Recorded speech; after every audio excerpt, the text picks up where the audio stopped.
Next है हमारे पास exercise 1.2।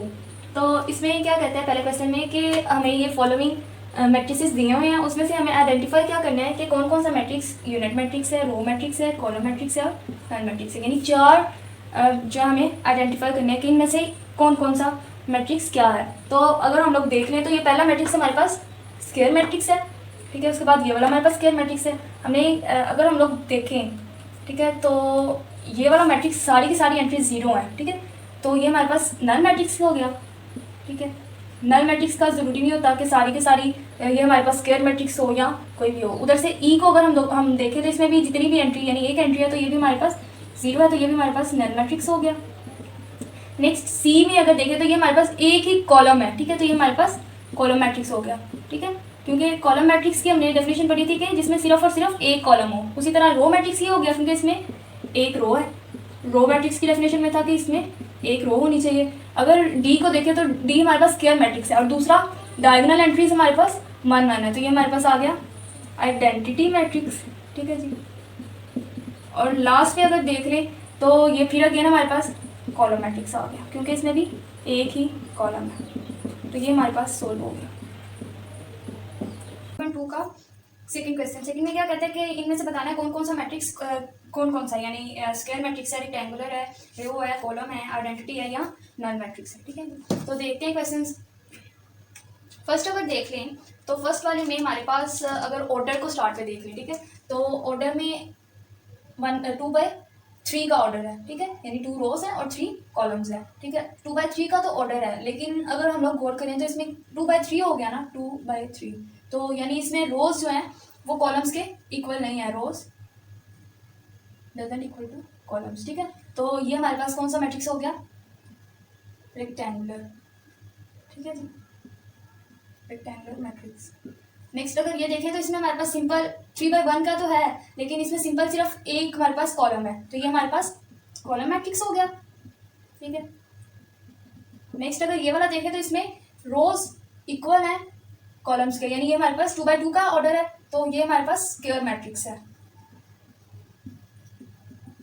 ठीक है। अगर ये वाला देखिए इसमें भी 2/2 का ऑर्डर है, रोज कॉलम्स के इक्वल है, लेकिन अगर हम लोग देखें तो ये हमारे पास इसमें ये जो डायगोनल एंट्रीज है ये सेम है, यानी 1 1 है, तो ये हमारे पास कौन सा आ गया, आइडेंटिटी, आइडेंटिटी मैट्रिक्स, ठीक है जी।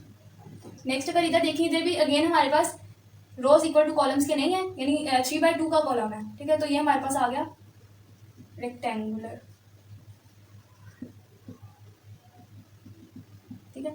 अगर नेक्स्ट ये देखें तो इसमें सिंपल एक ही रो है, ठीक है, 1/3 का कॉलम है, मैट्रिक्स है, तो ये हमारे पास आ गया रो मैट्रिक्स। इसको देखें तो इसमें भी अगेन सेकंड की तरह एक ही कॉलम है, तो ये हमारे पास कॉलम मैट्रिक्स। इसमें 3/3 का ऑर्डर है, ठीक है, यानी रोज इक्वल टू है कॉलम्स के, तो ये भी हमारे पास स्क्वायर मैट्रिक्स हो गया, ठीक है। अब इसमें देखिए तो ये हमारे पास है तो रेक्टेंगुलर मैट्रिक्स, लेकिन इसकी सारी की सारी एंट्रीज हमारे पास जीरो है, तो इसका क्या मतलब हो गया, ये जीरो मैट्रिक्स है या नल मैट्रिक्स है, जीरो या नल मैट्रिक्स, ठीक है। तो ये हमारा क्वेश्चन हो गया।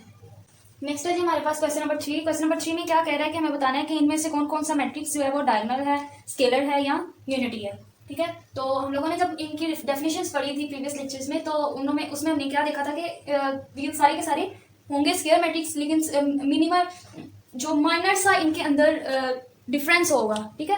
तो देखते हैं अगर हम लोग फर्स्ट देखें ए, तो ए में क्या कह रहा है कि 2/2 का मैट्रिक्स है, ठीक है। तो इसमें सिर्फ जो डायगोनल एंट्रीज है वो 4 है, ठीक है, डायगोनल एंट्रीज 4 है और नॉन डायगोनल जो है वो हमारे पास 0 है। तो अगर तो ये होता डायगोनल एंट्रीज 1 1 होती तो हम कहते हैं कि ये यूनिटी है या आइडेंटिटी मैट्रिक्स है, ठीक है। अभी हमारे पास ये 4 है, 4 मतलब इन्होंने के से जो है नंबर लिया हुआ है 4, ठीक है, तो ये हमारे पास स्केलर मैट्रिक्स हो गया, क्योंकि स्केलर में था कि ये हमारे पास जो डायगोनल एंट्रीज हो वो सेम हो, के से बिलोंग कर रही हो, और जो नॉन डायगोनल हो वो 0 हो। अगर हम लोग बी की बात कर लें तो ये सिंपली हमारे पास डायगोनल मैट्रिक्स आएगा, क्योंकि ये डायगोनल मैट्रिक्स में ये था कि डायगोनल एंट्रीज हमारे पास एटलीस्ट एक जो है वो नॉन जीरो होनी चाहिए, ठीक है। तो बाकी जो नॉन डायगोनल है वो सारी सारी 0 होनी चाहिए, तो ये हमारे पास आ गया डायगोनल मैट्रिक्स। अगर थर्ड देख लें तो इसमें डायगोनल हमारे पास 1 1 है, यानी ये हमारे पास यूनिट मैट्रिक्स है या आइडेंटिटी है।